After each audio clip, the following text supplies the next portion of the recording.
നടി നവ്യ നായരുടെയും ഭർത്താവ് സന്തോഷിൻ്റെയും ദാമ്പത്യ ജീവിതം എത്രമാത്രം മനോഹരമായി മുന്നോട്ട് പോകുന്നു എന്ന് പ്രേക്ഷകരോട് ചോദിച്ചാൽ അവർ പറയും അറിയില്ല എന്ന്. എന്നാൽ അതുപോലെ തന്നെ അവർ വേർപിരിഞ്ഞു എന്ന സംശയമുണ്ടെന്ന് പോലും പ്രതികരിച്ചേക്കും. ഒരിക്കൽ നവ്യ നായരുടെ ഒരു അഭിമുഖം വൈറലായിട്ടുണ്ടായിരുന്നു. വല്ലാതെ വീട്ടിൽ അടഞ്ഞുപോയ ഒരു സ്ത്രീയുടെ സംസാരം പോലെ ഉണ്ടായിരുന്നു. അതിലൂടെ തന്നെ നവ്യയും സന്തോഷും തമ്മിൽ അത്ര നല്ല അടുപ്പത്തിലല്ല എന്ന് പ്രേക്ഷകർ വിധിയെഴുതി. അതിനുശേഷം ഇപ്പോഴും ഓരോ ചിത്രത്തിലും നവ്യയുടെ ഭർത്താവിനെ എല്ലാവരും തിരക്കാൻ തുടങ്ങി. ഇപ്പോഴിതാ മറ്റൊരു ചിത്രത്തിന് പിന്നാലെ നവ്യയുടെ ഭർത്താവിനെ തന്നെ അന്വേഷിച്ചിരിക്കുകയാണ്. അതുപോലെ തന്നെ വേർപിരിയൽ പരസ്യമാക്കുന്നില്ലേ എന്നടക്കമുള്ള വളരെയധികം ചിന്തിപ്പിക്കുകയും ഒരേപോലെ താരത്തിനെ സങ്കടത്തിലാഴ്ത്തുന്ന ചോദ്യങ്ങളടക്കമാണ് ചോദിക്കുന്നത്. ഭർത്താവ് വരാത്തതിൽ വിഷമമില്ലേ എന്നാണ് ആരാധകരുടെ ചോദ്യം. ഭർത്താവ് എവിടെയെന്നും ചോദിക്കുന്നുണ്ട്. ആർക്കെങ്കിലും വ്യക്തമാക്കാമോ നവ്യ ഇപ്പോൾ സിംഗിൾ മമ്മാണോ എന്നൊക്കെ ചോദിക്കുന്നവരുമുണ്ട്. സോഷ്യൽ മീഡിയയിൽ ഇതേക്കുറിച്ച് പല അഭ്യൂഹങ്ങൾ കഴിഞ്ഞ കുറച്ച് നാളുകളായി വരുന്നുണ്ട്. എന്നാൽ നവ്യ ഇതേക്കുറിച്ച് പ്രതികരിക്കാറില്ല. വലിയ കുഴപ്പമൊന്നുമില്ലാതെ വിവാഹ ജീവിതം മുന്നോട്ട് പോകുന്നെന്നാണ് ഒരു അഭിമുഖത്തിൽ നവ്യ പറഞ്ഞത്. അതേസമയം വിവാഹ ജീവിതം തന്റെ കരിയറിനെയും സ്വപ്നങ്ങളെയും ബാധിച്ചതിനെക്കുറിച്ച് നവ്യ ഒരിക്കൽ തുറന്നു പറഞ്ഞ വാക്കുകളായിരുന്നു വീണ്ടും പ്രേക്ഷകരെ കൊണ്ട് ചിന്തിപ്പിക്കുന്നത്. നവ്യ പലപ്പോഴും സന്തോഷിൽ നിന്ന് അകന്നു നിൽക്കുന്നുണ്ട്. ഇവരുടെ ആനിവേഴ്സറി ചിത്രങ്ങളൊന്നും തന്നെ ഇവർ പങ്കുവയ്ക്കാറില്ല. അങ്ങനെയുള്ളതൊന്നും സോഷ്യൽ മീഡിയയിൽ പങ്കുവയ്ക്കുന്നില്ല. എന്നാൽ നവ്യ തൻ്റെ പേഴ്സണൽ കാര്യങ്ങൾ സോഷ്യൽ മീഡിയയിൽ പങ്കുവയ്ക്കാത്തതാണോ എന്ന് ചോദിച്ചാൽ മറ്റെല്ലാ കാര്യങ്ങളും നവ്യ പങ്കുവയ്ക്കുന്നുണ്ട്. സ്വന്തമായി യൂട്യൂബ് ചാനൽ ഉള്ളത് കണ്ട് മകൻ്റെ വിശേഷങ്ങളുമായി താരം എത്താറുമുണ്ട്. എന്നാൽ ഭർത്താവിൻ്റെ കാര്യം മാത്രം അതിലൊന്നും പറയാറില്ല.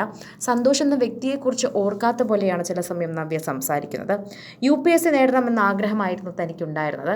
എന്നാൽ അത് നടക്കാതെ പോയതിൻ്റെ അമർഷമായിരുന്നു അന്നൊരിക്കൽ അഭിമുഖത്തിൽ നവ്യ പറഞ്ഞത്. എനിക്കത് നേടണമെന്ന് വലിയ ആഗ്രഹമായിരുന്നു. എൻ്റെ അച്ഛൻ്റെയും ആഗ്രഹമായിരുന്നു. എന്നാൽ അത് നേടാൻ എനിക്കായില്ല. അതിന് തടസ്സമായി മാറിയത് കല്യാണം തന്നെയാണ്.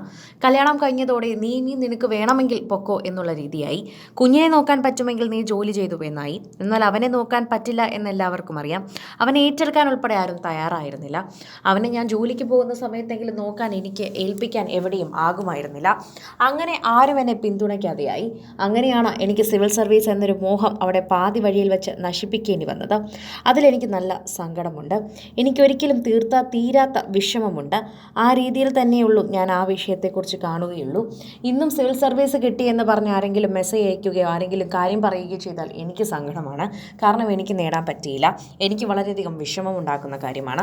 എനിക്ക് നേടാൻ പറ്റുമായിരുന്നു. എന്നെ ആരെങ്കിലും സമ്മതിച്ചായിരുന്നുവെങ്കിൽ, ഒരുപക്ഷെ ഞാൻ വിവാഹം കഴിച്ചില്ലായിരുന്നുവെങ്കിൽ ഞാൻ ചിലപ്പോൾ നേടിയേനെ. റാങ്ക് എടുത്ത് ഞാൻ എത്രയെങ്കിലും എഴുതി പഠിച്ച് നേടിയേനെ. പക്ഷേ എനിക്കിപ്പോൾ അത് നേടാൻ പറ്റിയില്ല. ആരും എന്നെ പിന്തുണയ്ക്കാനില്ലായിരുന്നു. അതുകൊണ്ട് പറയുകയാണ്, കല്യാണത്തിന് മുമ്പ് നിങ്ങൾക്ക് എന്തെങ്കിലും സാധിക്കാനുണ്ടെങ്കിൽ പെൺകുട്ടിയാണെങ്കിൽ നിങ്ങൾ സാധിച്ചേക്കൂ. ഒരുപക്ഷെ നാളെ എല്ലാം ആയിക്കഴിഞ്ഞാൽ നിങ്ങൾക്ക് സാധിക്കാനാകില്ല. എല്ലാം വിട്ടെറിഞ്ഞ് നാളെ നിങ്ങൾ അവർക്ക് വേണ്ടി ജീവിക്കുമ്പോൾ അവർ നിങ്ങളോട് ചോദിക്കും നിങ്ങൾ ആരാ എന്ന്. നിങ്ങളോട് ഞാൻ പറഞ്ഞോ അങ്ങനെയൊന്നും പോകണ്ട എന്നൊക്കെ. അങ്ങനെയുള്ള ചോദ്യങ്ങൾ നിങ്ങൾക്ക് താങ്ങാനാവില്ല. അതിനേക്കാൾ ഉപരി നിങ്ങൾ ഇപ്പോൾ നിങ്ങളുടെ സ്വപ്നം നോക്കി പോവുകയാണെന്ന് എപ്പോഴും നവ്യ പറയാറുണ്ട്.